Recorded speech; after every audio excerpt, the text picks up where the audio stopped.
I now recognize myself for an opening statement.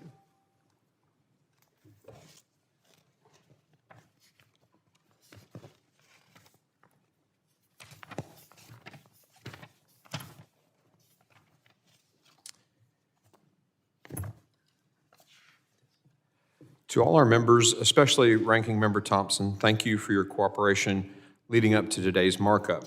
I'm encouraged by the work we did to get to this point, and I'm confident at the end of the day, every member of this committee will be proud of the legislation that we advance.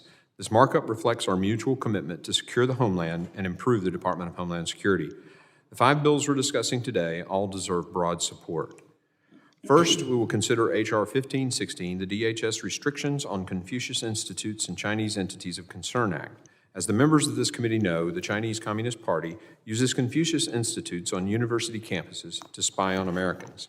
In May, the FBI confirmed to the Subcommittee on Counterterrorism, Law Enforcement, and Intelligence that the Chinese Communist Party is working to steal academic research at American universities.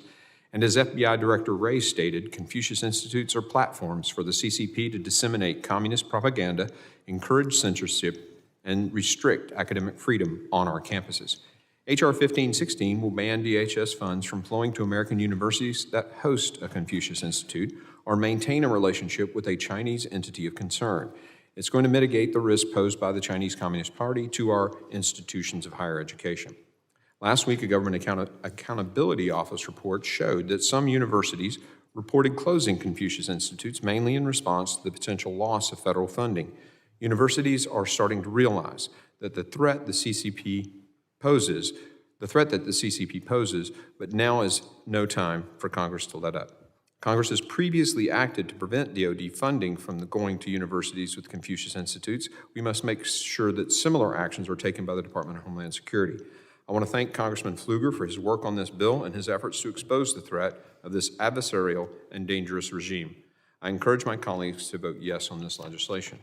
Next, we'll consider H.R. 6174, the DHS Biodetection Improvement Act. For some time, there have been questions about the effectiveness of the Department of Homeland Security's BioWatch program. That's why in 2019, DHS launched a new acquisition program to move into the next generation of detection of biothreats and to replace the BioWatch program with new and more reliable technology.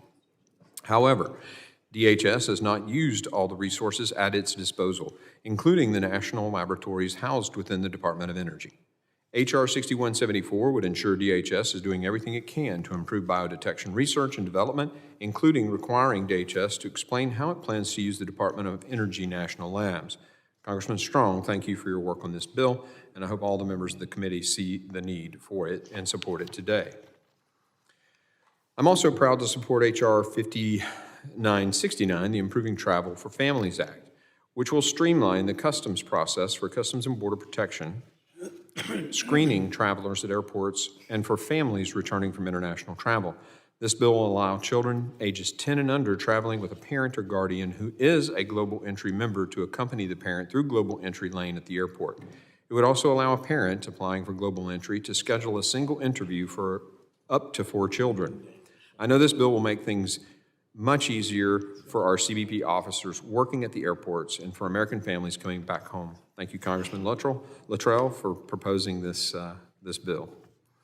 Securing the Cities Improvement Act, H.R. 4403.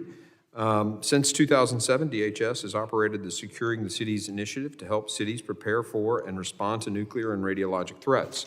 Congressman Carter's proposal would remove the requirement for a jurisdiction to be designated as a high-risk urban area by FEMA. His bill would also require DHS to establish performance metrics and milestones for the STC program to track its performance and monitor its expenditures. And I want to thank Congressman Carter for his work on this bill. Finally, we'll consider H.R. 6321, the Department of Homeland Security Policy and Issuance Review Act. DHS should be reviewing its policies and directives every 2 years. Unfortunately, DHS is consistently failing to update its policies in an appropriate time frame. Because this department can't seem to do the work on time, Congress must step in. DHS has 250,000 employees and is still months or even years late in reviewing and updating policies. This has to change. Congressman Ivey's bill will provide better oversight and accountability of DHS by establishing a formal and timely review process of policy decisions, addresses this problem and requires DHS to give Congress an annual briefing on the status of its policy review process.